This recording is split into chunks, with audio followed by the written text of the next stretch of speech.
Well, it gives me great pleasure to once again introduce the end of year roundup from Mee and Company, our Talking Heads video. And I think regular viewers remember last year, it was a special year in 2023, 30 years of the company. Nick specialising in Astons all that time, but before that with working for the factory. But this year we've gone back a little bit to our previous formats, where we have two friends and experts with us as well. So if I can introduce on my left Neil, then we've got David Lillywhite, someone I've known for a very long time, fantastic journalist, now runs Magneto. On over here we've got Dan Cogger from Hagerty, a rising star, just won an award for that. And last but not least, the main man, Nick himself, a rising star, I think, for many years, Nick. So we're going to have some fun. We've got one or two subjects we're thinking of speaking about, and then some other ones we'll cover as we go along. But perhaps we can start off speaking to Neil and Nick. How's business been in this 30th famous year? Well, it's been a bit of a topsy-turvy year with all the events that have been going on externally, but for us, I've got to say we have been busy. And when I say busy, I mean busy dealing with very high levels of inquiries, very busy in our workshops, very busy in our parts sales, and in the car sales, very busy, although not quite as productive as other years. And that's probably understandable with all the external pressures that we've had of interest rates and inflation and the so-called cost of living crisis following on from Ukraine and following on from COVID and following on from Brexit. So there's a whole raft of things that have percolated through to cause issues. But yeah, busy, and that's encouraging, and actually tells me anyway that there is a certain resilience to external pressures in the area of commerce that we're in, the old cars. People love them, and I don't detect any diminishment of that at all. How about you now? Yeah, well, just before sitting down, I thought I'd look at the numbers on our dealer management system, and we have sold identical number of cars on the 22nd of November when we're filming this, as we did by the end of the month, November last year. So we've got a week left to get ourselves ahead of the curve somehow. Yeah, no, it's been exceptionally busy year. As Nick said, I think we feel we haven't quite got as much to show for it as we would like yet, but we've got 5 weeks of trading left. So yeah, I can't really complain this year. Well, it's very good. I mean, I think we've all seen that we had a bounce back after COVID, and we've had problems during COVID, and we're now back. I think we're back to sort of normal, really. I think it's all looking quite good. How about you, David, with some of the work, some of the events you've been to, and perhaps tell us a little bit about yourself first of all. Okay, well, I started off in engineering just down the road from here, actually, with University of Hertfordshire as it is now, and British Aerospace and Marconi. And then I went into journalism in the early 90s, and co-founder of Octane magazine. And then after 170 odd issues of that, I thought that's probably enough for any man. And we started Magneto 5 years ago, almost to the day actually, which is a quarterly, and we've kind of loved doing that. It's been great. So we do a lot of other projects as well, and contract magazines. So it does mean I get here, there and everywhere, over to the States a lot and into Europe. And I think I see quite a different world from the way you see things at the dealers, because these events in the last year have been absolutely bonkers. Everything is sold out quickly. There's a real vibrancy to all the events going on at the moment. Yeah. The best. Can I add something to that, actually? Because I was this week, in fact, no, Friday last week, on a website, the first day of release of tickets to the general public for the Le Mans 24 hours. Yeah. Traditionally, you've always been able to buy tickets up until the day before. So I'm on the website on the 17th at 10:30 in the morning, sold out for 2024. It's like Glastonbury. Glastonbury sold out of tickets in 26 minutes. It's getting to that level. Yeah. It's astonishing. That caught me Sorry, out I didn't mean last to year. interrupt. No, caught me out last year with Le Mans. I couldn't believe it. And yeah, I've just been caught out again, clearly.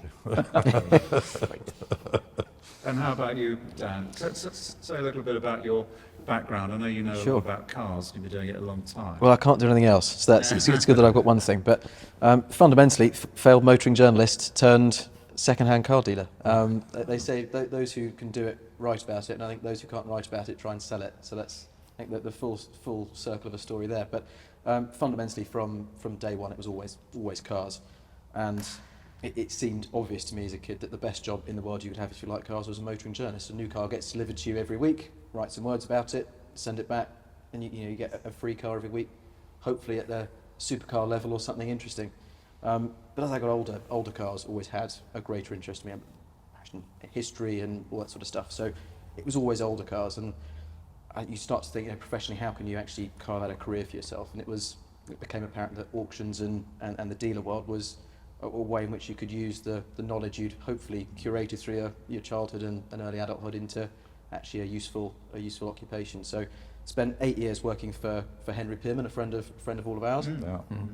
Before the phone rang and it was Hagerty. So quite by accident, I had kind of the best training through working for somebody like Henry, who's a collector and a dealer, for the job I have now, which is looking after the private client department at Hagerty. So having worked for a collector and a dealer, the space I look after now is dealing with our very top collectors and also on our valuation side, where some cars need a little bit of thinking about, where they don't quite sit into one column or another.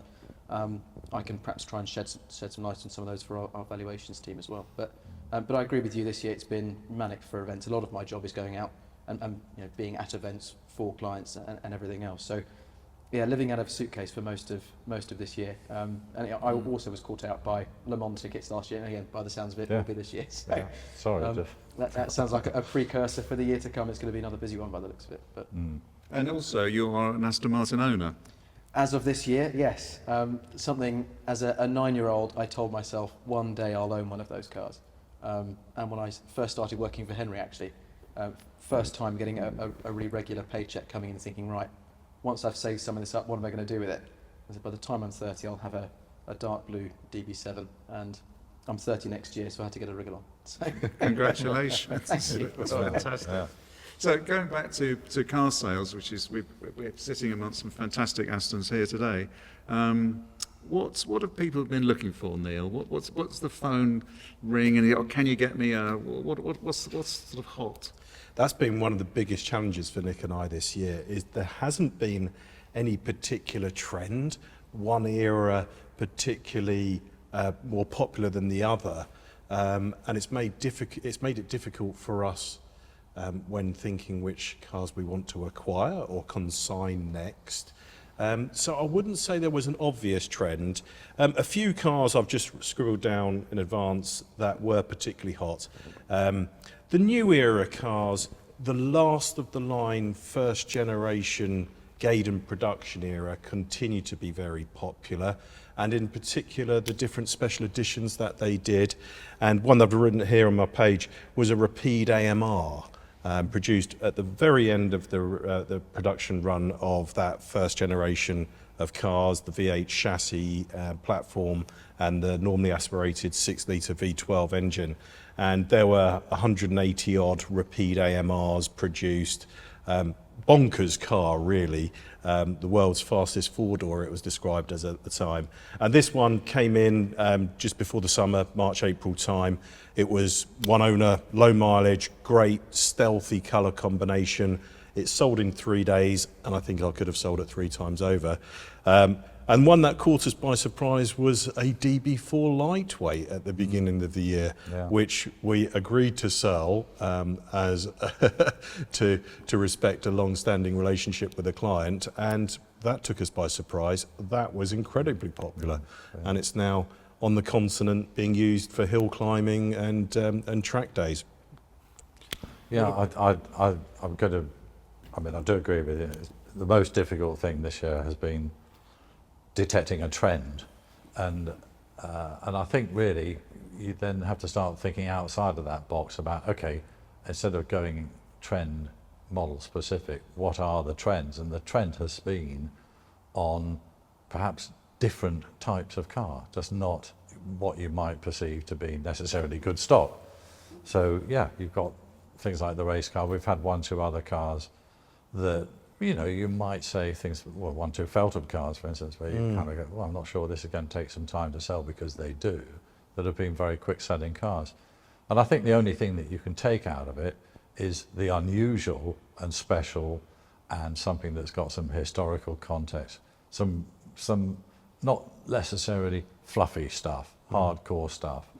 And it strikes me that that's where the market's been, but difficult to really put any the single Mark thing. III, DB Mark III drophead that we sold at the end of the summer, that didn't take as long as we expected it to, given usual performance of Feltham cars, that there is a fairly small market for those cars. That went really quickly, but was a very special car in specifications. That's where I'm coming from. It's anything that's really special, different, and has got a real hook to it, seems to gather quite a lot of interest, and if it's priced correctly, will sell.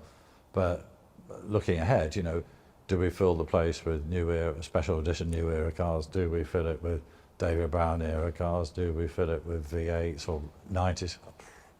Difficult to predict.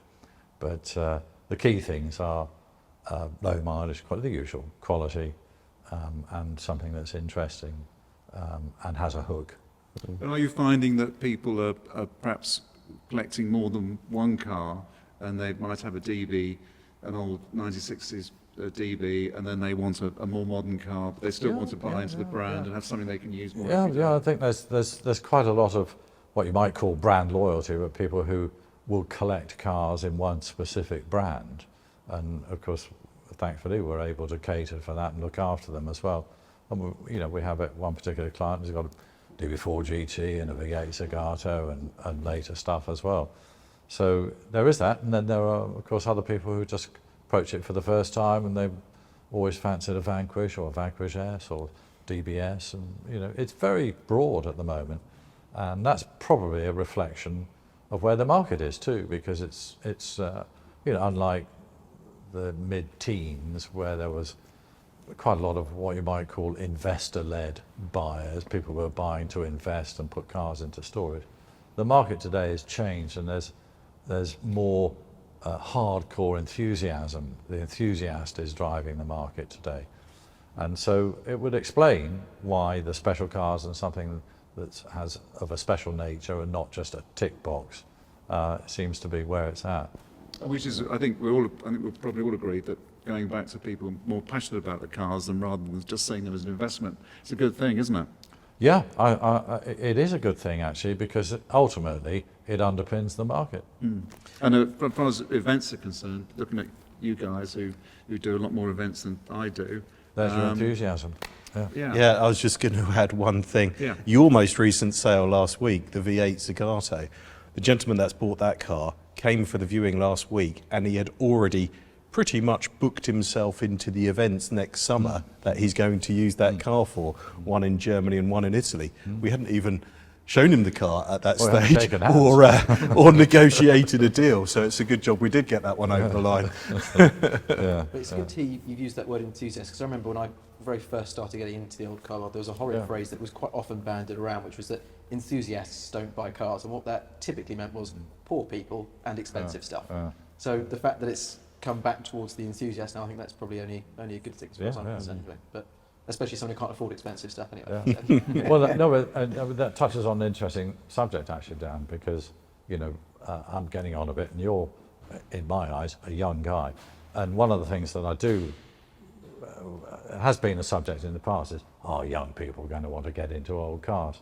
And the one thing I made a mental note to talk about today is, when I go to auctions and I go to the concours and some of the historic events, is today seeing how many young people actually are coming into the business and are interested and so on. So it's really encouraging for the future in that respect, actually. And that comes out of enthusiasm when you were young, doesn't it? I think so, and I think one thing certainly I noticed at our hill climb this year at Shelsley Walsh, 3 of the 4 oldest cars we had there were run by the 3 youngest people at our event, a Type 35 Bugatti and 2 GNs, all by people in their 20s. Which Amazing. And some of the events are now actually actively supporting it. At the Concours of Elegance at Hampton Court, there's the 30 under 30 Concours, which is lovely to see. Great. So get them in early. That's what we like. Or Drain Concours do the same on the east coast of the States. Do they? Yeah, they do a very strong 30 under 30. There's a few of those. Velocity Invitational, I was at last week in California. And God, honestly, there were so many people in their late teens, early 20s. I thought there's something strange going on here. How did it make you feel? It was so good to see. Yeah, I feel old, obviously. No. Is that really a social strong. media effect as well, that people can engage with cars maybe easier than in the past? They can follow people on Instagram or Twitter or whatever their social platform is, and they've just got access to so much more information and YouTube and videos. Yeah. It's a lot more inclusive than I think it was 20, 30 years ago. No, it's accessible, isn't it, really, if you think about it. And of course, young people are very much into social media, which is a whole other subject, but an introduction to old stuff, I suppose, via social media is going to produce a result for the younger generation. David, do the younger enthusiasts who we were just talking about, are they interested in cars of the 60s, or are they more interested in the PlayStation generation, the more high-tech stuff of the 80s and 90s? It does vary, and I think actually when you look back at what you were involved with and what you were interested in as a teen, it was probably quite new. But then you get into something and you think, oh, well, that's interesting. You know, what if I go back a generation and go back? And there's always the nostalgia side that you remember your dad or your granddad having something. But then you can go further back the more interested you get in cars. And it's kind of fascinating. And I think that's where the real love comes, that you go, well, I didn't know about these cars. And you start researching them and just getting, doing the full anorak job on it. And you can lose yourself down the rabbit hole, and the next thing you know, you're looking on eBay or at a dealer website, and there we go. And of course, nowadays you can look online for this sort of information, whereas going back a few decades, you'd have to buy some probably quite expensive books, and you'd have to go into a bookshop and leaf through them and then get chucked out, and are you going to buy anything and that sort of thing. Whereas now you see something on Instagram and you can say, oh, that's really cool, I'll see the history on that. Yeah, it's amazing. Sorry, Neil, but there's so much knowledge out there. You'll be chatting to somebody and they'll be going, yeah, there's like the McLaren P1 or something like that. Like last weekend I was talking to someone about a McLaren P1, and they were probably early 20s, and it was sat next to an F1, and they're saying, oh, well, of course that's this car, and this was XP4, the prototype, and blah, blah, blah, and they knew all about it, and I thought, okay, that's quite impressive. And then it was sat next to the M6 GT, which was that one road car that Bruce McLaren built in the early 70s, and they knew all about that as well.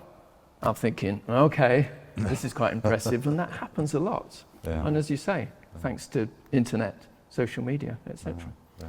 And also, of course, which brings us perhaps on to Formula One, where every couple of weeks we've had massive exposure for Aston Martin, which the team's done a lot better this year, and series like Drive to Survive, which has expanded, quadrupled exponentially of how many people are interested in Formula One, and it's brought it to a lot much broader audience than it used to be. How do we all feel about that? Are we following Aston? I do watch Formula One. I can't fail to, surely. I was involved professionally years ago. I love the Martin Brundle grid walk. I love the start and the finish. The middle bit I can kind of tune out a little bit. But no, I think it's been a fantastic year for Aston Martin in Formula One. And Fernando Alonso joining the team in the off-season. That was a very smart bit of business by Lawrence Stroll. He's inspiring middle-aged men around the world. If he's could be called 42, I guess he's middle-aged. I think it's been a great year for the Aston Martin team, and hopefully they can move on next season to be championship contenders rather than just podium contenders. And I think as well, where a champion's been decided so early on in the season, which you can argue for and against for that, what it means is kind of the spotlight's off the very top of the tree and actually focuses on a really tight middle pack. Very much. Which, if you sort of take Red Bull out of the equation, you've got a fantastic championship battle on your hands, haven't you? So, which, 3 or 4 teams are all squabbling for. So. Yeah. I mean, the Aston are doing it, for brand recognition and increasing sales, particularly in America. I mean, do you think they're carrying that off? I think from our point of view and how it affects us is probably it's not quite as prolific as if you were trying to sell new cars, and I can really understand.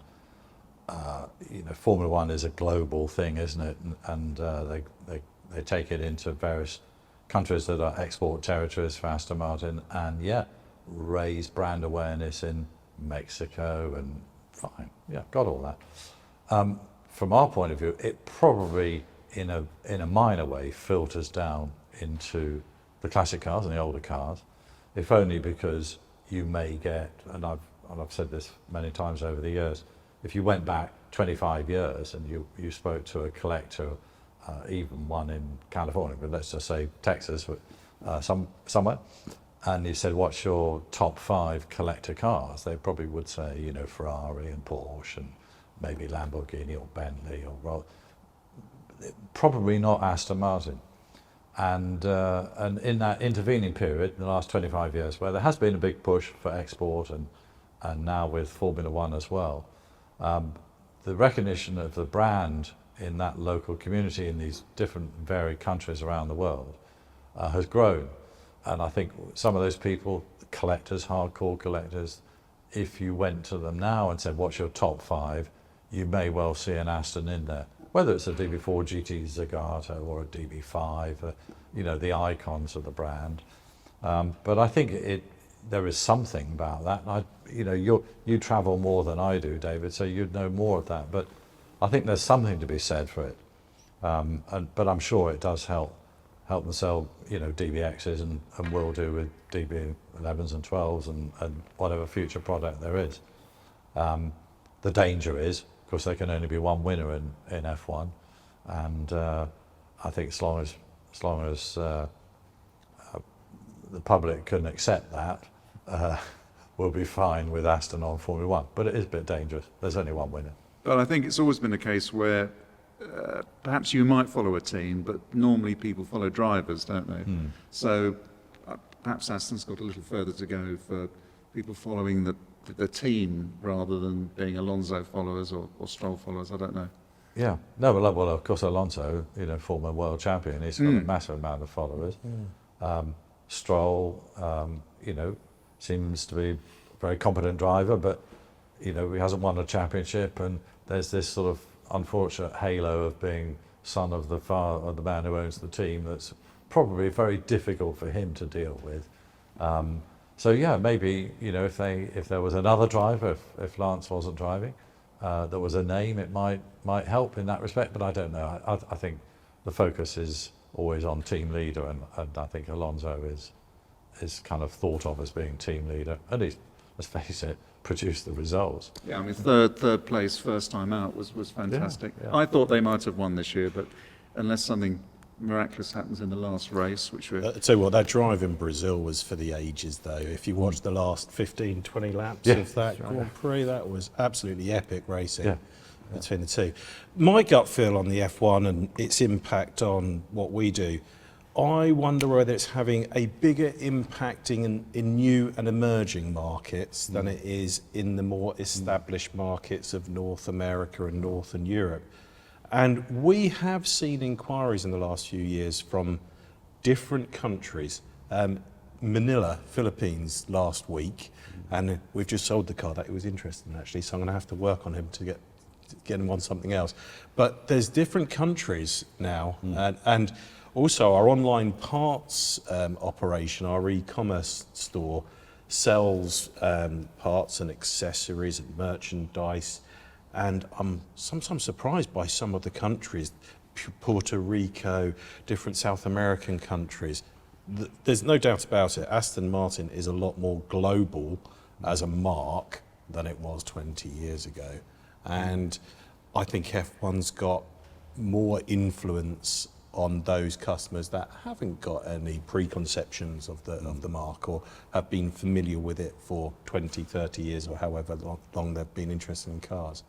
Yeah, I mean, perhaps final word on it is Aston have been quite, or Aston Martin Racing have been quite on message that they only really associate the Formula One cars with modern cars, don't they? They did a big parade at Silverstone to mark 110 years of the company. Yeah, but you don't often see, like, have we seen Alonso in a DB5 or it's new car. But that's what We want Alonso in a supercharged Vantage, actually. That's where we need to get that model on the map a bit more than it is. DB5s, everyone knows about DB5s. Let's get him driving a V8 Zagato or a V600 or something. Yeah. But it's been a busy year for the company. We've obviously, Formula One aside, they've brought out the first new car for many years. And what do we all feel about that, David? You've driven a DB12.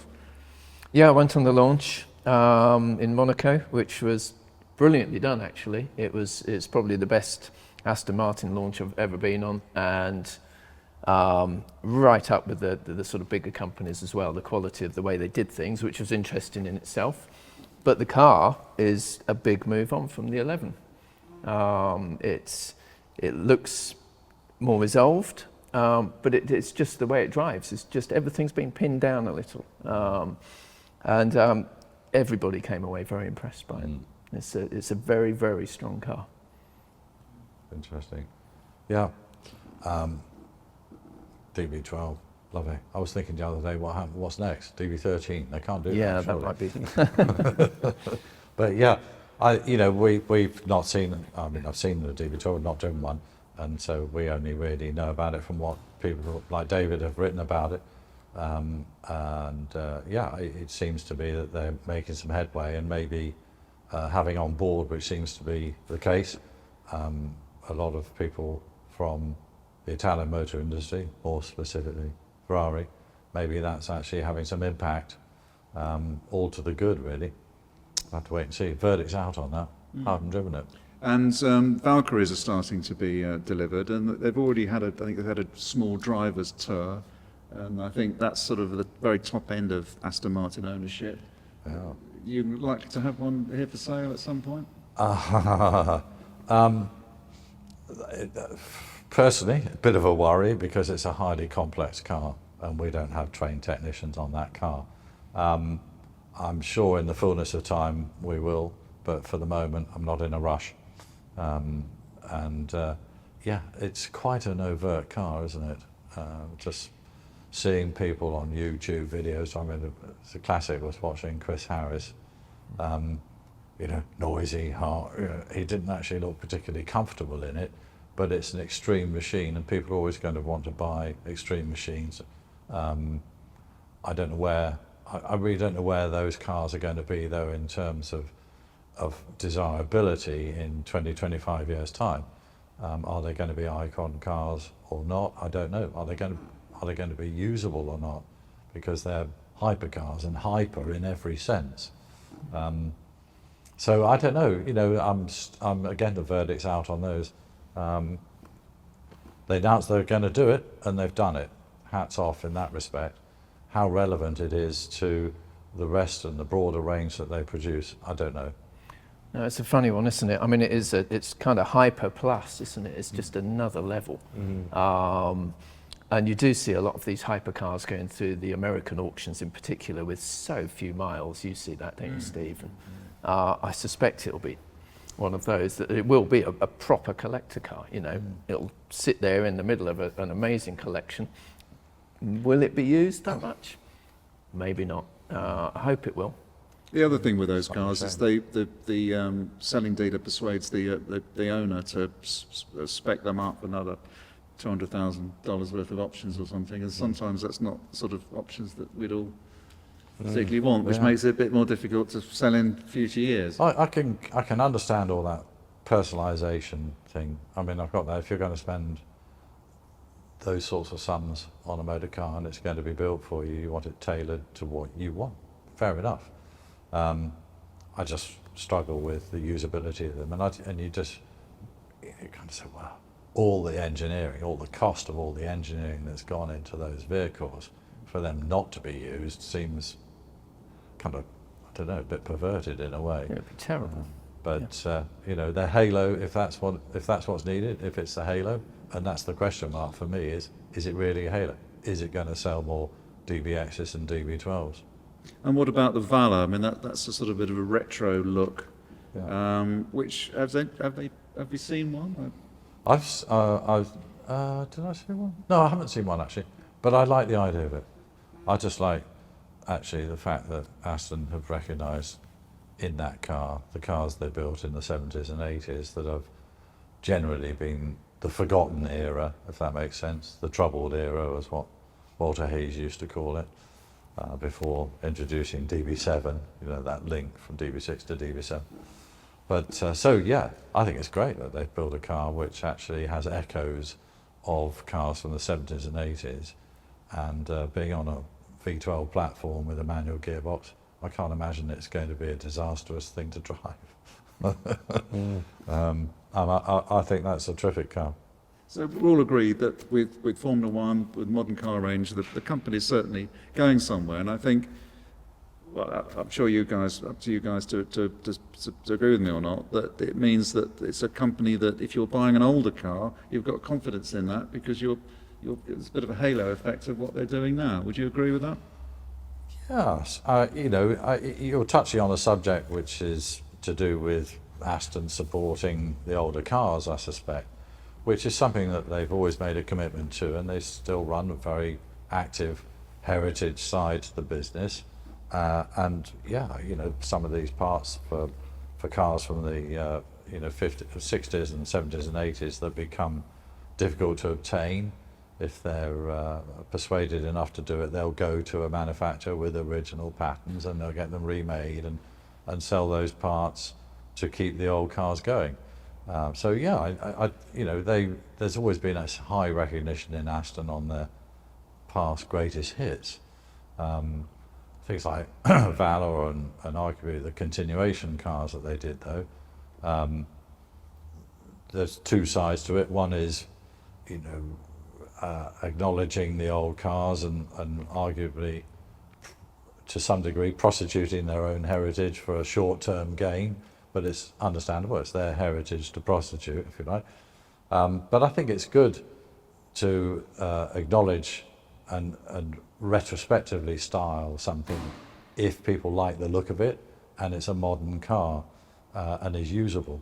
And I think those are the three key things for me. And that's where I kind of get a little bit, you know, Valkyrie is pushing all of the boundaries, yeah, I hope people actually use them, because just to think of those cars sat in museums doing nothing is a bit of a tragedy. Whereas I think some of the other cars, of continuations and Valor, I think people will actually use those. And of course, in a couple of years' time, we'll be seeing Valkyries on the track and possibly winning Le Mans. Are you going to be going to that, Dan, in 2025? You better book your tickets now, I think. Yeah, absolutely. It's not easy, by the way. No, exactly. But going back to the point you made about sort of, you know, acknowledging, you know, the brand's retrospective design history, I think as, you know, legislation gets more and more restrictive on what a car can actually look like, how much, you know, design creativity this finished product that has to pass, you know, safety regs and everything else to. And most cars end up, I think we can probably agree, looking pretty much the same. Yeah, yeah. So the only thing you can do is draw on your heritage to try and make yourself stand out. And I think with something like Valor, where, as you say, the 70s cars, to a degree, have perhaps been overlooked for a little while, I think it's definitely within the realms of reason that somebody who is perhaps a modern Aston Martin client and is now kind of trading up to that first big purchase being the Valor or whatever it is liable to look back and say, okay, well, actually, what's the origin of this? See a 70s V8 and think, well, actually, that's quite cool. Well, there's the X-Pack as well, and that's quite a cool thing. Give you know, Nick or Neal a call, and then all of a sudden they're looking backwards into the brand rather than just looking at the modern stuff. And I know that's happened with quite a few Bugatti clients, and one in particular who started with a Veyron. He's now got arguably the most sought-after Bugatti collection in Europe, and that started with a brand new product. Interesting. It's interesting what you say about they all look the same, because on the Le Mans theme, my reading of the regulations, not being an expert, is that they want the cars to look different. Funnily enough, they want Peugeots to look like Peugeots. I think that's part of it. But they have a similar performance. So you can have a Ferrari, you can have a Peugeot, you can have an Aston Martin, have a Porsche, and they'll all look different. They'll all look like their brands, but they should all be vying for overall victory, which is what it's all about, really, isn't it? Yeah, I'm really excited by the announcement that they're going to be taking the Valkyrie to Le Mans in 2 years' time. And actually, going this year, it did feel, as an Aston Martin enthusiast, that there was something missing. We didn't have anything to cheer on. There were a couple of Aston Martins racing, but there weren't factory cars. And I didn't engage with the race in the same way I have when it was DBR 9s and then the fantastic Vantages. So yeah, 2025, I want to be there for sure. It's going to be exciting. Yeah. I think, don't forget, see, with the different marks, brands that are going to be in there, because it's all addressed with Le Mans, with the balance of performance. So, but it is interesting that the Valkyrie that's going to be the race car, is considerably different from the road car, because it's non-hybrid, isn't it? It's That's just pure. right, yeah. But it'll be nice to have a team to root for.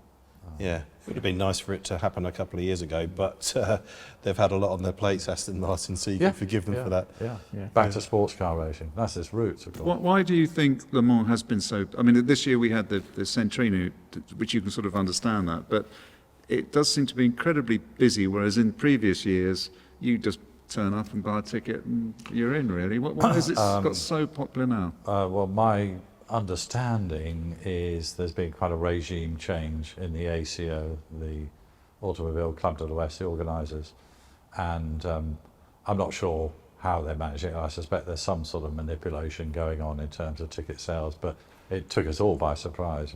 We, in our traditional trip down there and using the Jeep that we use, we had the Jeep, but we didn't have any tickets, so we ended up having to do cobble something together with one of the teams that we're probably going to have to do again, which is fine. But from the general public's point of view, I think, having been 25 plus times down to Le Mans, if I was a punter now, just wanted to go and buy a ticket, I'd kind of have my nose put out a bit, actually, that I can't go down there, having supported it for so many years. So I don't know what's going on. I know there's been regime change in the ACO, and certainly when we were there this year, a lot of the, what you might call public viewing areas have become restricted with more and more corporate structures put up where you were going to have to spend 1,500 euros to access it for the weekend.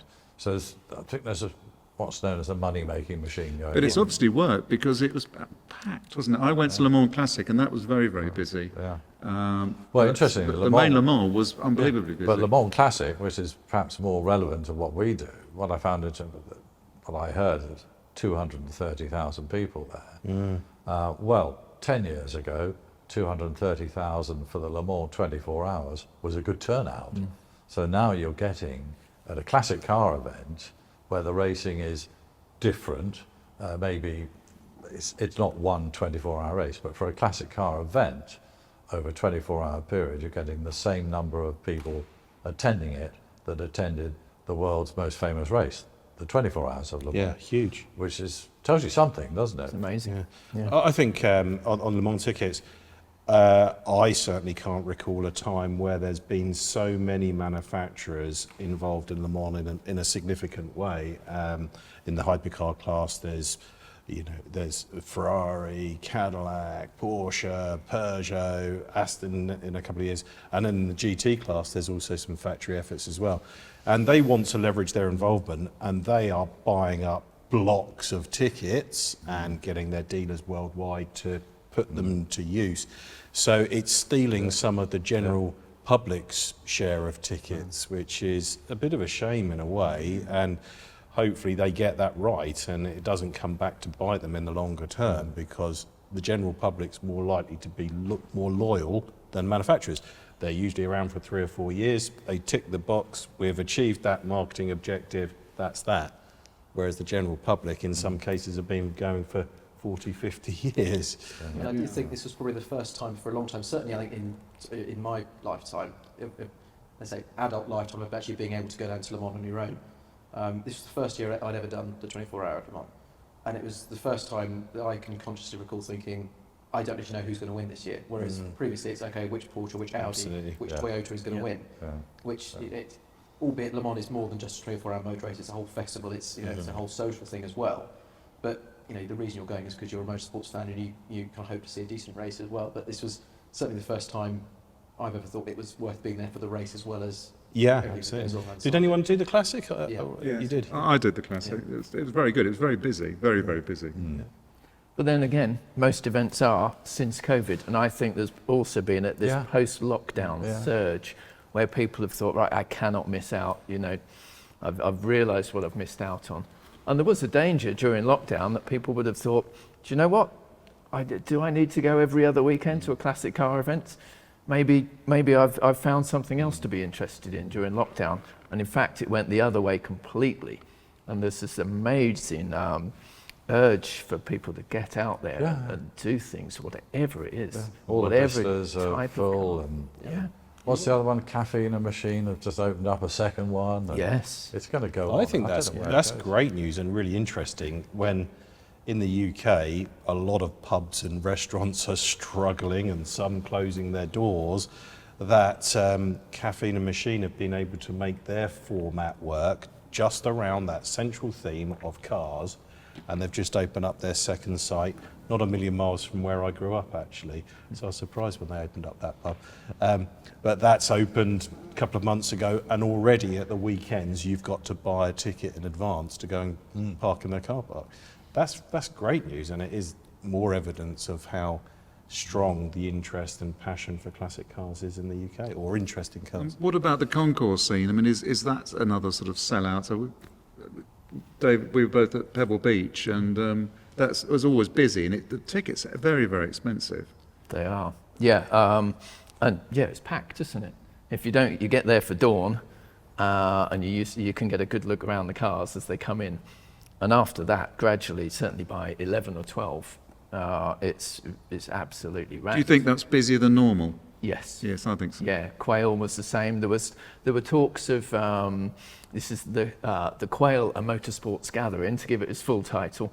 There were talks of tickets going on some of the after-selling sites for, I think it was $3,000 people were talking about. And you think, why? But there's such there's this need to get to these events, and it happens at every single level.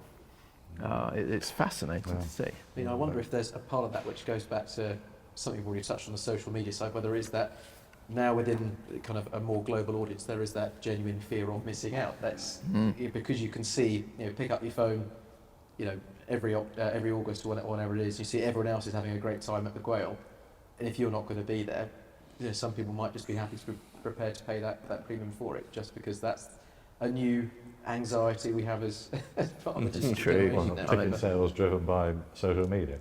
Well, social media anxiety, I guess. It is. We've now got the ice, haven't we? Which is another one. Can anybody go to that? You can't you? I think so. It's pretty. I There's wanna only go so to many that. cars you can get that on the appeals. ice. I definitely want to Yeah. go to that one. Villa d'Este's always been very difficult to get. It's very expensive and impossible to get a ticket for the Saturday. They're It's very opening up. popular on the Sunday. Yes, because they stopped that, didn't they, for a couple of years, and that's back for 2024, which is a great thing because it's basically the same show, moved next door, and it's accessible. Brilliant. And what about the Concours of Elegance? I mean, that's the one thing we all were there, and that was a That was fantastic, brilliant this busy. year. I think this brilliant. year was absolutely. I mean, it always seems to be blessed by good weather. I don't know how they do that, but it seems to be. And I thought this year was wonderful. Actually, some fantastic cars there.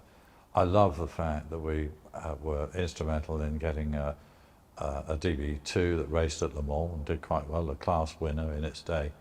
And the organisers had a class there that was for Le Mans winning cars, and they didn't want the DB2 in that section because it was full of cars that had actually won outright at Le Mans, and 2 or 3 of them had won it twice or 3 times. So they didn't want just a class winner. I thought, whoa, that it kind of indicates the breadth of it all. And of course the organisers do a fantastic job, I think. The selection of cars were great, the weather was wonderful, the catering was first class. That has become the premier concours in the UK, bar none, in my opinion anyway. Well, I think there were 90 cars in that concours this year, and I've been involved with that event since the start. And it was, if you remember in 2012, it was 60 cars for 60 years of Her Majesty's reign, and that was a mega 60 cars, if you remember. It was, I don't think anyone thought you could ever better that. And certainly being made aware this year there would be 90, you think, okay, that's a lot of cars. Are you able to increase the number and keep a quality?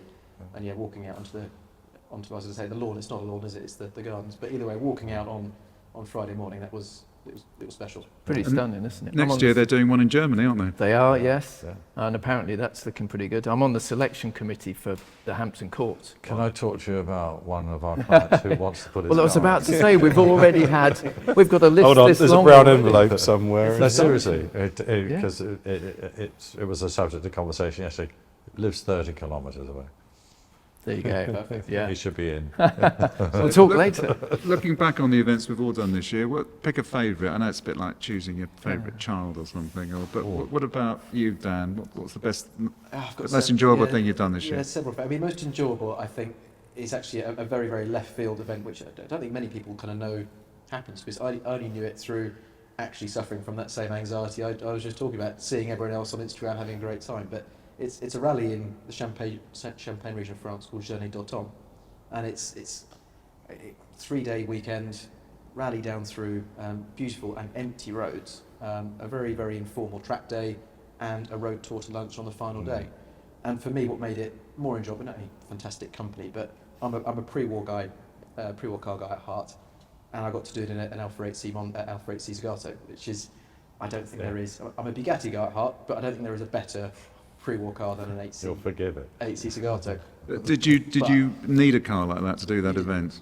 That was the final point I was going to make. You could have done that in any normal road car that was entirely unspecial, and it was just stunning, empty roads, great people, great food. What more do you need? It was stunning. How about you, David? So difficult, this. So difficult. But I think, in general, the events I really enjoy the most as a visitor, rather than working, are the Bicester Scrambles, because you get, it's a bit like you're just saying, you'll get a 250 short wheelbase Ferrari, you'll get a DB4 GT Zagato sat there, but you'll have a Vauxhall VX490 or something like that, and everything is appreciated in just the same way, and people are just milling around them, just chatting. It's a really nice, relaxed event, and it's so enjoyable that nobody's uptight about being judged or anything like that. That's lovely. Concours of Elegance, I thought was brilliant this year. That was, as we were saying, that was the best. We did a program for that, and we just kept adding pages as we got more and more cars in. And I was talking about that Velocity Invitational as well at Sonoma, just north of San Francisco, and that really took me by surprise. Just everything laid out really well, decent food, because even in Monterey week... Hopefully some decent wine in that part. Decent wine. Well, in fact, the founder of the event is his real business is vineyards. So yeah, everything was done really nicely, but prices were decent. I think you could buy tickets for, well, it's well under $100, which actually compared to Monterey week events is incredible. So that, I went to Audrain Concours as well on the East Coast. That was really interesting. But I'd say Velocity Invitational was my one. It took me a long time to get there, but there. Okay, how about you, Neil? I did enjoy going back to Le Mans, because I hadn't been for 3 or 4, I think 2019 was the last time I went. But I did come away thinking I might have ticked the box of Le Mans for a little while. I don't think I'll lose sleep about not going next year. I want to be there in 25 for Aston, because I think if you haven't got any access to any hospitality at Le Mans 24 hours, it's now a difficult event. As Nick was saying, all those nice little spots, you used to be able to take a 4-pack and I'll sit here and I'll watch the racing for a couple of hours. Those are now concrete, and there's either a whacking great big hospitality unit in front of you or a big screen TV. The village has all been tidied up a lot. That was a nice bonus this year, but as a general admittance ticket holder only, it's a bit of a grueling event nowadays. I think I was thoroughly spoilt this year because we were one of the sponsors of the centenary celebrations, which is why I got a last-minute ticket, and it was probably in all those areas you just described. So I got an entirely unrealistic view of it. That's why I could never go again unless it's the same way. I actually like doing it with my friends. I've been there with media, and you get spoilt, obviously. It's the way it is sometimes. But actually, I like going with my friends, camping right next to the track, going off on a silly little tour around the back villages and things like that, walking through the forest, and suddenly, It's going to be a shame if you can't do that anymore, isn't it? Because we've all done that. I've done that. First went in 1977, and it's great fun doing all that. We three of us have been together having funny times. But anyway, what about you, Nick? Interesting. So, I mean, a lot of these events, if we're there as a business, of course, you know, you're working. It does take the edge off things. But I always love going down to Hampton Court for that particular Concours of Elegance. But then also, you know, despite the pain of trying to get to Le Mans this year, and despite the restricted viewing, I just always like going down to Le Mans. It's the trip down, it's the days you're there with chums, and it is, I mean, there's a massive amount of walking to try and get from A to B, as you know. And yeah, I've been very lucky and privileged to have been into lots of enclosures down at Le Mans over the years, but it is, and I couldn't recommend it enough, to, you know, if you really can do it, be there at 2, 3 in the morning when there aren't so many people, make sure you're warm, and, you know, got the right clothing, and just sit on a bank and watch some of these people driving these cars in the dark, under headlamps, with a glowing exhaust on it. There's nothing quite like it. So I always enjoy Le Mans, and despite it all, it's probably one of the highlights of the year for me, mostly because it's not so much about being there to be seen and chatting to people, it's actually just enjoying it for the sake of doing it. Okay. Well, when we come to a roundup at the end, we can all pick our events of 2024 we're going to go to. But changing the subject slightly, thinking of a car that we could do some of these fabulous events in, perhaps something that's slightly more accessible, shall I say, than it has been. We're looking at the first generation Vanquish, which are great to drive. The gearbox always gets some stick, excuse the pun. But tell us about Vanquishes then. Vanquish? Well, what can you say? It's you know, I tell the story about cars of one day they're new, and then they're nearly new, and then they're old, and maybe they become classic. At the moment, Vanquishes are in that olddom, if that's the word. But actually, they're an interesting car, for lots of reasons. They're a great looking car, and you know, I don't doubt they're going to get into that classic status, and probably one day be valuable, and maybe way more valuable than they are today, because they have been stuck in old cardom for a little while, and in particular as the market's been in a bit of a lull.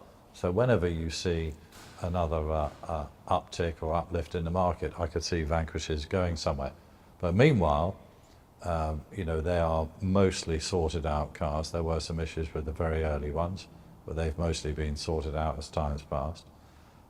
Yeah, getting hold of a good late low mileage one of those at today's prices is not saying it's a top tip, but it would be one thing I'd certainly consider myself if I didn't have another car at the moment. And which one would you choose? I mean, is the S, isn't there? There's the Ultimate. Well, yeah, I mean, if you can go to an S, go to an S. It's a little bit more expensive, but just the mere fact it's got an S at the end of it, you know, makes it more desirable in the public's eyes. But in fact, they did sort out a lot of issues from day one on S's. And yeah, that said, I prefer a Vanquish in some respects because of the gearing slightly different. It's a bit more relaxed. I'm not sure you're buying a Vanquish today purely for performance. because if you're going to put it up against a brand new DB12, you're going to be nowhere. But it's a very satisfying car to drive, whether it's an S or not.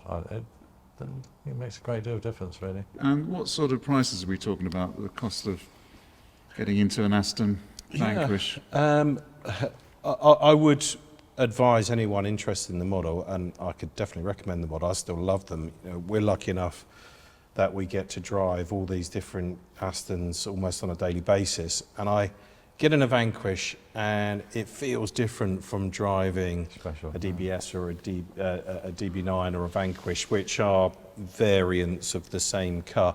Get in a Vanquish and it feels a bit special, and you treat them with a little bit more respect, and you have to apply yourself a little bit more to drive them. So I love them.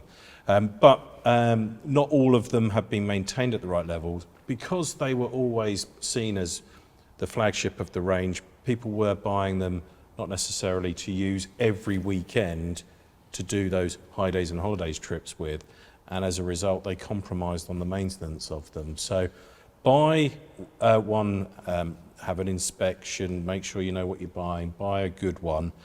A Vanquish, which I definitely wouldn't rule out. One of the dividing points on Vanquish and Vanquish S, when I started selling these cars pre-owned in 2008, was the satellite navigation system. And that changed from the earlier style for the 2005 model year.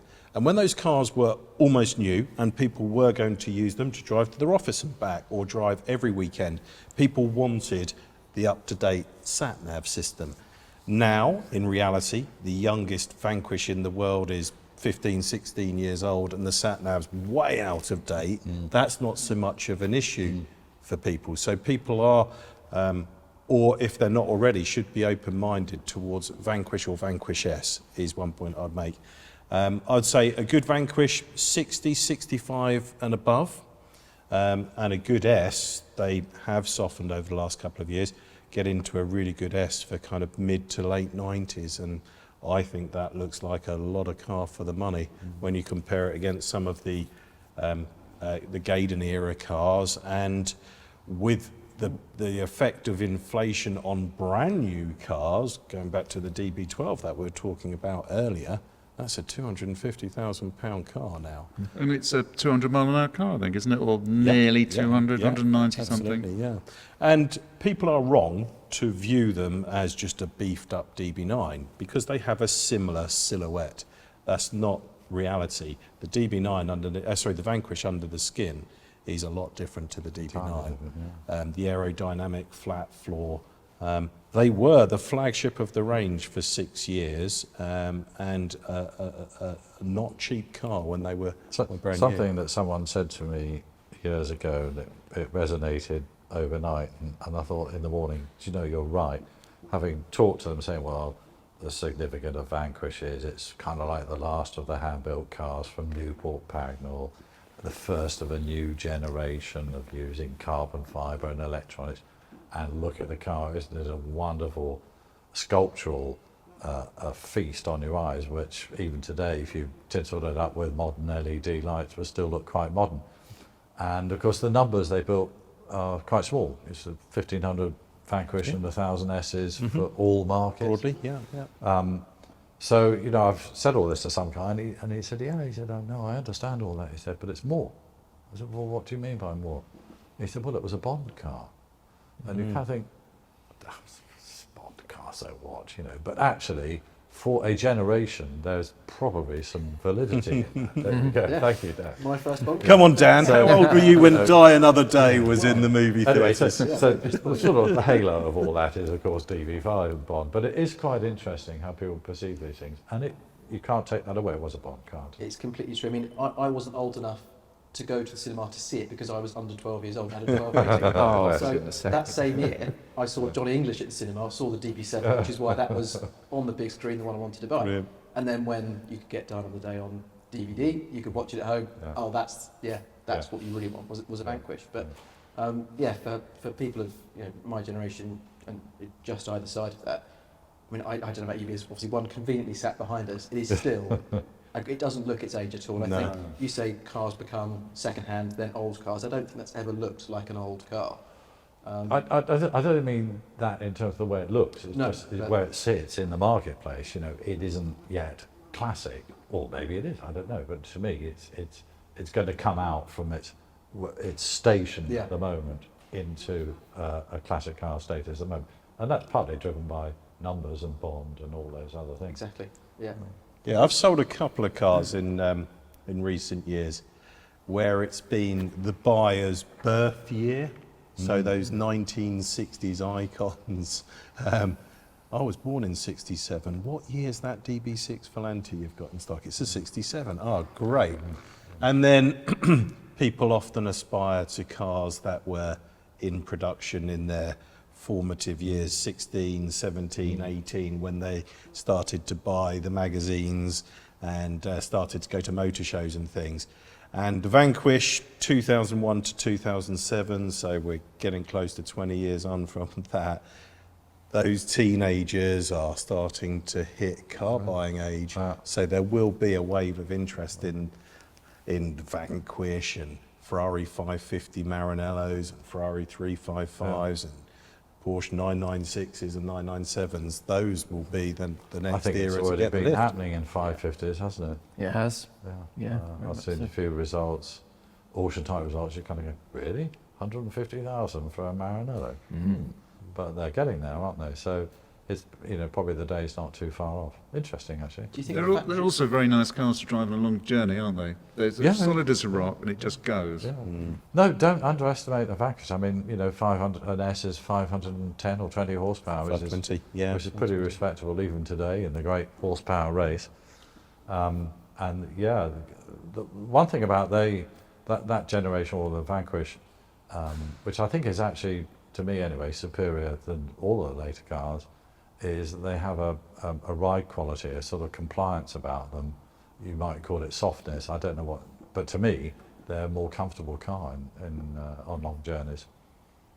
You actually get some profile on the Yeah. on the That's- sidewalls. Yeah, it's crucial. Yeah. Well, I Yeah, thought it was that's interesting very about the thing about profile on the tyres is, of course, the world thinks the McLaren F1 is the greatest thing, which in many respects it is. But if you go and look at one, it doesn't run low profile tyres. No. No, the No, quite sidewalls small on wheels. the rear tyres on a McLaren. Really? But so there's something about ride quality which has, I'm not saying it's got forgotten about it, but it's been sort of made less important, with manufacturers using the likes of Nürburgring for timing and everything's Nürburgring. Great, okay. Well, we don't drive on a racetrack. We've got potholes everywhere, ruts in the road and so on.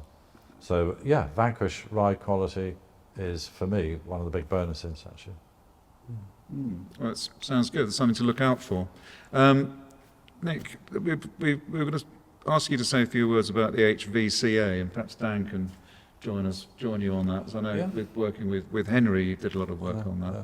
So Well, tell us all about that. So the HCVA, which is the Historic and Classic Vehicle Alliance, was, what was it now, 2-3 years in Yeah. existence. Yeah. Henry Pym was very much a pusher and a shover in the early days. It is a body that is dedicated to various different things related to the historic car world, whether it's about apprentices, whether it's about fuels, whether it's about legislation. It's becoming a trade body for the classic car industry, and the body is making itself busy lobbying government in various different areas to represent the classic car industry in government circles, whether that's with HMRC or DVLA or the various different aspects of classic cars which don't fit in with normal cars, if that makes sense. So there is the SMMT, Society of Motor Manufacturers Trade, that represents the manufacturing industry. But there's never been something that represents the classic car trade, which is big, and it's bigger than most people think. I think it represents 17 billion of commerce per annum in the UK, and something like 3.5 billion of revenue for HMRC, which puts it in monetary terms, as someone said to me the other day, bigger than the fishing industry. And you know how important the fishing industry became in Brexit negotiations. You know. So it puts things into perspective about the size of the classic car industry in the UK. And so to have a body that represents us is great. And I'd urge anyone who hasn't looked into it and tried to see what they're doing for the industry, if that's what you want to call it, what they're doing for us is, I think, a very worthwhile cause. Now, Dan, you'll know more about it because the seminar or conference or whatever you want to call it they held recently, I went to up at Bicester, was at your place up there, wasn't it? Yeah. And I thought it was very interesting, touching on the various different things, including apprenticeships, that is really important. Bringing young guys into the historic car world so that they actually do learn how to take suspension apart and put it back together and rebuild a carburetor is quite something these days. But also interesting about the lobbying by HCVA in fuels, and I found it was very interesting comments from the character who was up there telling us there was always going to be liquid fuels and explaining why, which is very valid. But you'll know more about it. I mean, Well, to a degree. I mean, obviously, I was working for Henry at the time when this was all being set up. I've not been as involved, to be honest, since. But I think to build on the point you've mentioned, it is representing the industry as a whole, and as you say, in terms of financial value to the country, and giving this not insignificant slice of the world a voice when big decisions are being made, when there are discussions about making London entirely pedestrianised, which we know how many dealers there are in the London catchment area. People enjoy driving their cars. Exactly. It's about more than that, and also the fact that you've got, it's not just your typical bunch of old men in sheds tinkering with carburetors. You go to any VSCC trial, you've got a huge number of young people, and also it shows that it's not just, as I say, it's not just a male hobby. There are an enormous number of female enthusiasts in the industry as well. So it's giving all those people the representation I think is necessary. But also, I think we also feel the need, either justifiably or not, to actually justify our passion at the minute, because it is a fossil fuel burning passion, and it's seen as not being the most ecologically sound hobby there could be, whether it's racing or just putting fuel in your car or whatever. But as you say, with sustainably sourced fuels and all sorts of stuff that can be done to offset carbon and everything else, there's no reason why you can't carry on enjoying your classic car entirely guilt-free. Yeah, I mean, it brings on lots of things. Arguably, the greenest cars are the oldest cars. Exactly. Because they've actually been on planet Earth for a long time and done a lot of miles and haven't been disposed of when they're 10 years old. They've been kept going. And someone said to me not long ago, the greenest car you can get is a Jeep, which I thought was interesting, old-fashioned Jeep, because it's been around for a long time.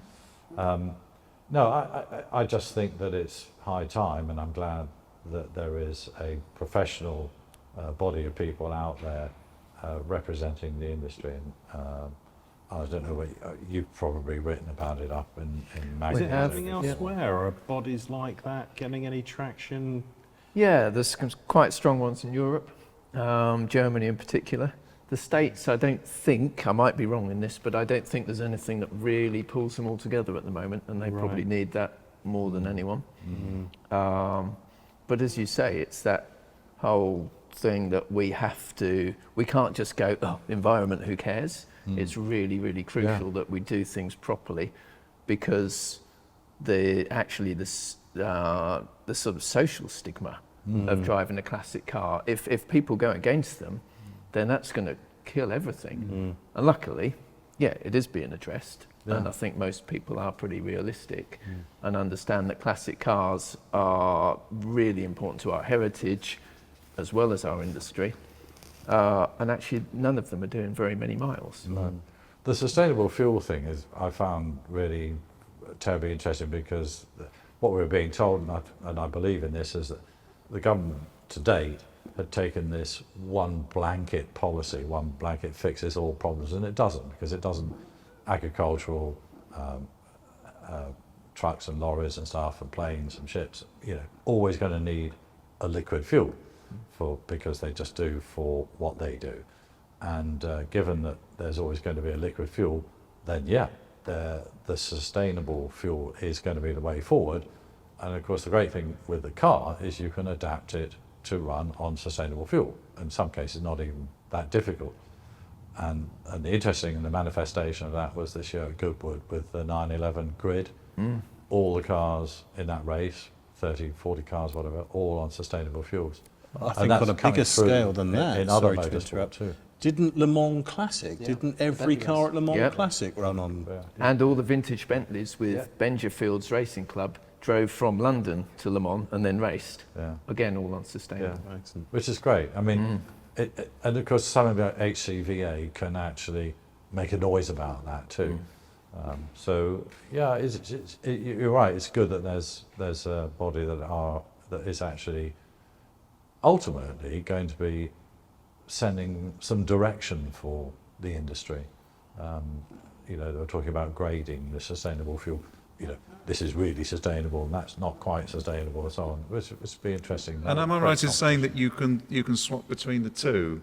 You can put sustainable fuel in, or you can put normal I haven't tried it, unleaded. Steve, myself, but I think you I can. think so. That's right, isn't it? We ran our Hagerty owns a 1903 Knox that we do the Brighton run and everything else with, and we ran it at Bista's flywheel event this year for some demonstration laps, and the car was running out of fuel, and they had a sustainable station there as part of the event, sponsoring event and everything else, and so they said, well, bring it over and we'll top it up for you.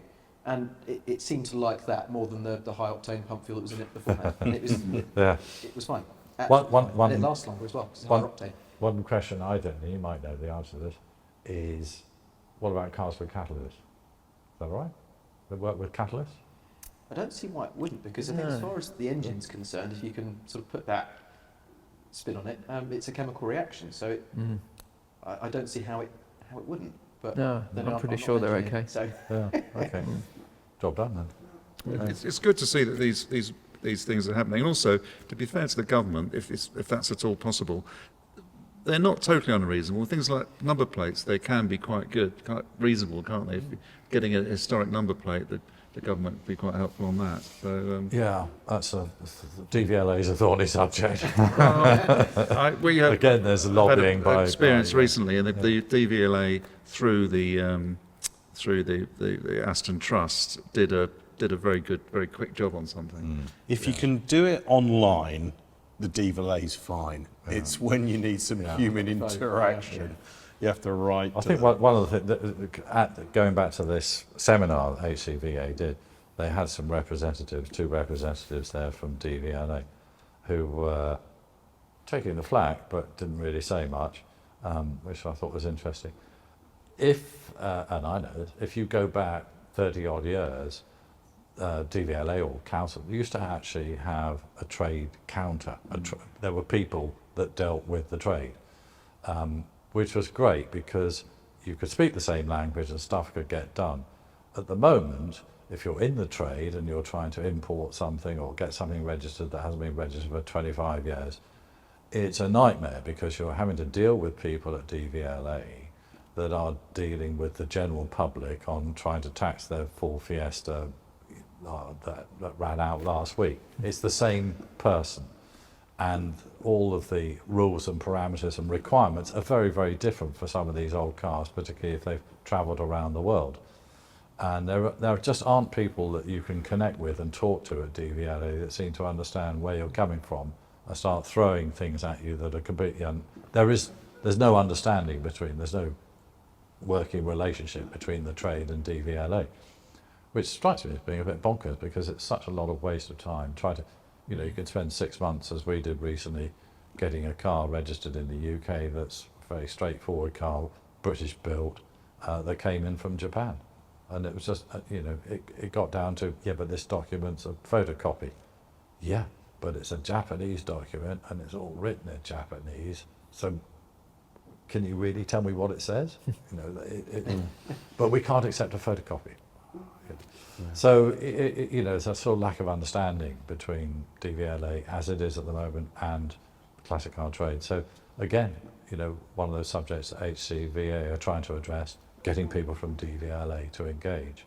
Great, good news. That's That's positive.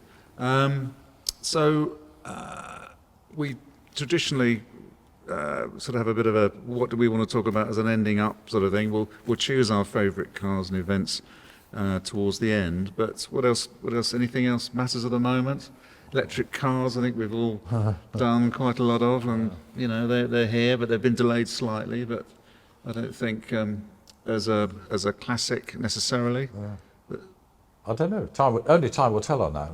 But I mean, yeah, electric cars. There's a future for it. And I think as time passes, more and more, unless there's an improvement in battery technology, which is supposedly happening. But really, it seems more and more relevant about urban environments, and it makes perfect sense. A little electric Yeah, car. I think, running around. personally speaking, I think if it opens up possibilities of driving the more interesting cars, that you have those on high days and holidays, and you have an electric car for the rest of the time. There's nothing much not to like, and there are some very interesting. I thought it was quite interesting. I was listening to a podcast recently. I mean, electric car, you know, you can think of it like a tumble dryer washing machine. It's almost white goods, isn't it, for getting around town. How one or two manufacturers, and you may be closer to this than I am, David, are trying to, in their electric vehicles, engineer into them some excitement and to make them interesting to drive, which I thought was interesting. And listening to a podcast, the chap was talking about, I don't know whether it was one of the Japanese manufacturers, produced an electric car that actually had a gearbox. Yes, Toyota have just done that. And some of these conversions, you know, the classic car conversions, which I'm not totally convinced about, I admit. But there's Frontline MG have just done an MGB GT that's got runs to a gearbox, and you can actually rev the electric motor as well, which is quite amusing.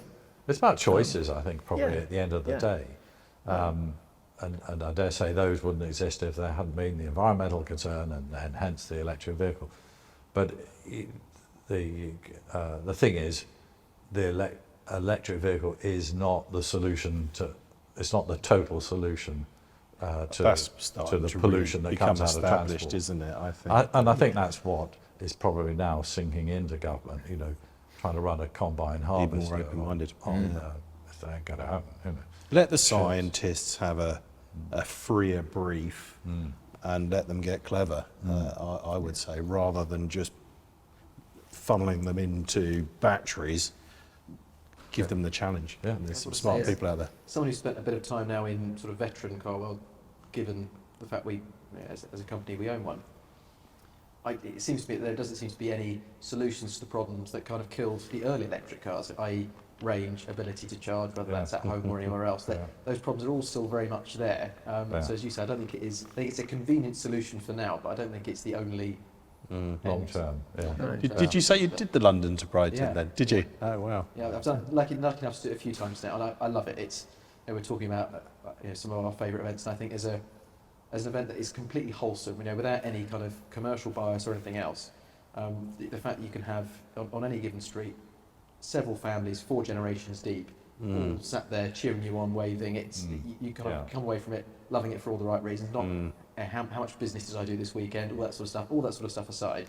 It's a real feel-good event. I love doing that event. It's brilliant. It's an amazing event. Oh, I love it. Yeah, I think it's as near we get in the UK as I guess the Mill Amelia, where you have got streets lining the entire ocean. It's Yeah, amazing. that's true. I don't understand why they do it when it's always so cold in November. Because it's tradition. History. And Yeah, it's history. We like our traditions, don't Yeah, we? So we they still- do a summer run now, which Do is they? getting bigger and bigger, and that would be far more civilised and much better That one idea. is also good fun, I can tell you. Yes. But it was dry this year, was it? It A was, rare yeah, dry it one? rained on Yeah. Saturday, but for the run on Sunday, it was spot on. Yeah.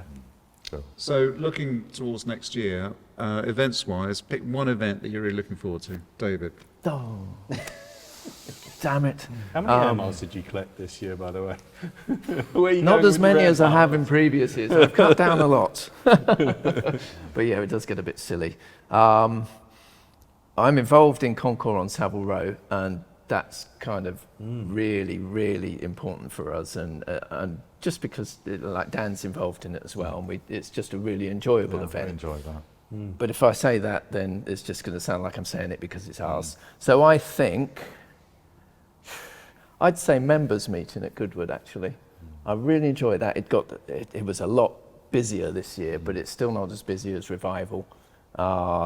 there are later cars there and 70s touring cars, things like that, just seeing them at Goodwood when you're so close to the track and you've got so many top drivers driving them. Yeah. It's just brilliant. I love that event. Best in the world, Goodwood events are. How about you, Dan? Well, for the first time, there's a good chance I'll be able to do Pebble next year, which I've never done any of the Monterey Car Week events before. So that for me is kind of the one that's been missing for a long time. So if that happens, that'd be the biggest one I'll be looking forward to doing for sure. Okay. Neil? Yeah, I've never been, I've been to Pebble Beach in Monterey before, but not for Car Week. And so many clients refer to it in conversations. I do feel as though I should go, so I know what I'm talking about. But I would love to go anyway. Northern California's a nice part of the world. But I do like the look of that St. Moritz ice event as well. Yeah, pack the skis and bugger off for a couple of days skiing afterwards. That looks like a real hoot. And a young crowd as well, you know, a nice younger, diverse crowd again, echoing what we've been saying earlier on. That's, yeah, I'd like to do that. They have done a fantastic job on that, and that's a classic example of social media, great photographers, and it's really cool, etc., etc., and people just love it. How about you, Nick? There's a couple of things actually I'm quite looking forward to. One, as I always do, is the members meeting, because they just managed to make it, even though it's bigger than they were, they managed to make it feel like a 1970s and 80s club meeting. You know, forget all the fancy dress, forget all the hoopla, it's low key and it's great racing. The only thing that's slightly missing, I think, the last year anyway, is the lack of competitors from Europe, which is, I don't know whether they're feeling that, but since Brexit and it's difficult to get everything moving around through borders and so on. But it is a great meeting. It can be cold, but fantastic circuit, as we all know. So that's one members meeting. The other one I'm quite looking forward to, I think I'm going to end up finding a way to get out there, is Thoroughbreds, the organisers of the Concours of Elegance, are going to do this one in Germany, which will be interesting. And we've always had very good relationships with a lot of German customers and clients over the years, less so, unfortunately, since Brexit. But to be able to go back and reconnect perhaps with some of these people will be great, and it's a nice part of the world. So that would be something new.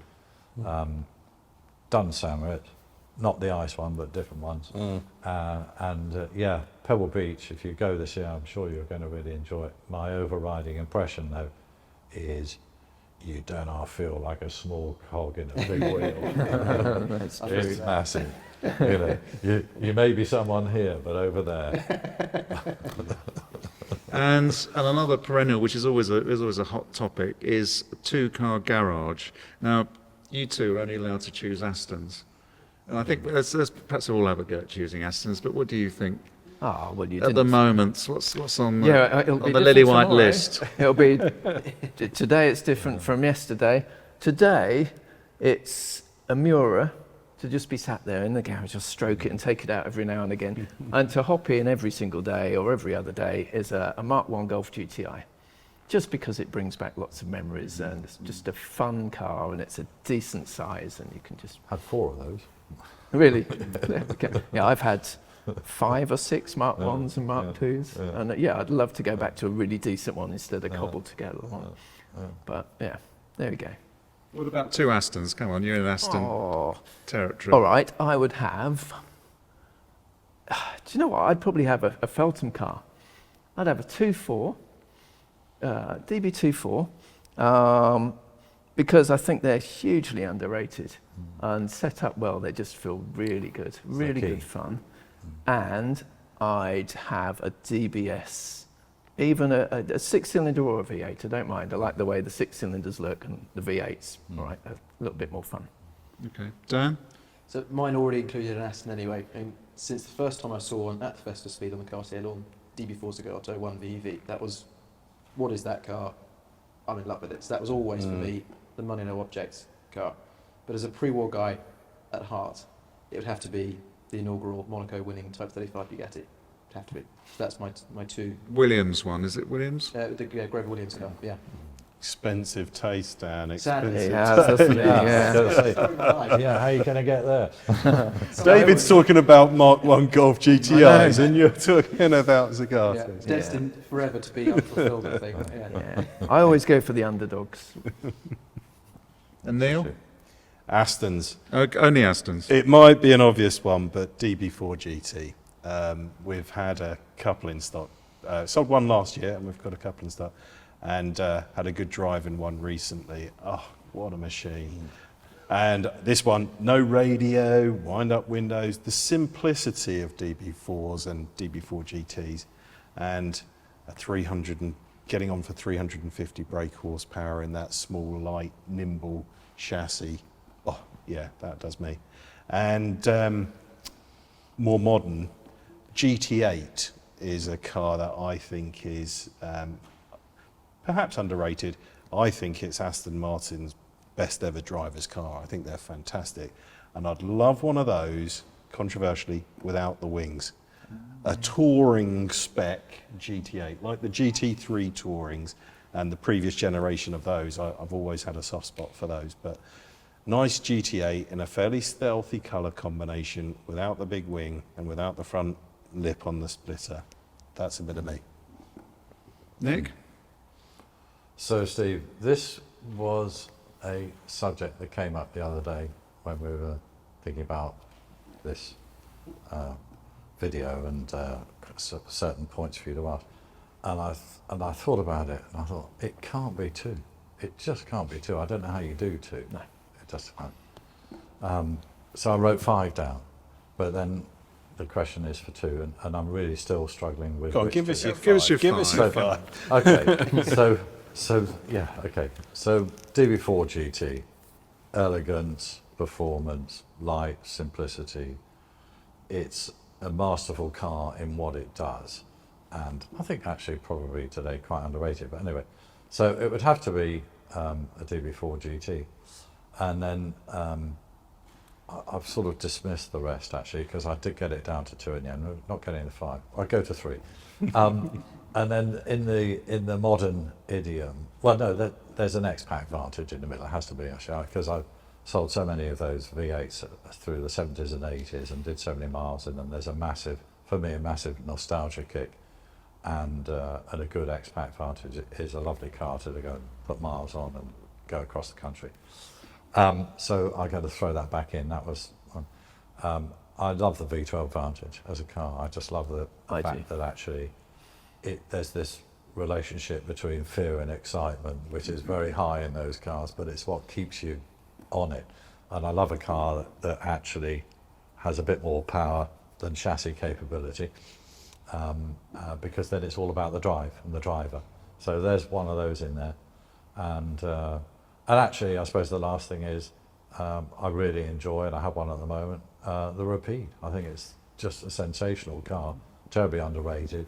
And we went off to Le Mans this year in it, 3 up, luggage in the back, there and back, fantastic. Just cruise control, 130 odd clicks. It's just, yeah, For more 2 than or that. 3 hours at a time until you run out of fuel. It just goes. It's just brilliant. Yeah, it's comfortable, quiet, and you just think they were such an underrated car actually, and they're very enjoyable for not a lot of money. So What is interesting with a lot of these cars is they're not super powerful, are they? I mean, they're very fast, things like DT8. There's a lot of horsepower, but it's not 800 horsepower or something, is it? No, I mean You don't really need that. It's all about the weight of the car, but at the end of the day, you know, a lot of people say, do you really need much more than 400 horsepower in a car? I mean, you know as well as I do, it's down to how it's being driven. Yeah. And you can have the most powerful car in the world, and someone can be nipping all over you with a 200 horsepower car if you can't drive the most powerful car in the world. So it's down to the driver at the end of the day. And of course, more power normally means more weight, which means less nimble and harder suspension. And you get into this, okay, which way do you go? That's why things like the Alpine have been very successful with journalists, if not commercially. But yeah, fantastic car, and that's about power and weight, and that's all of 250 horsepower. So, but yeah,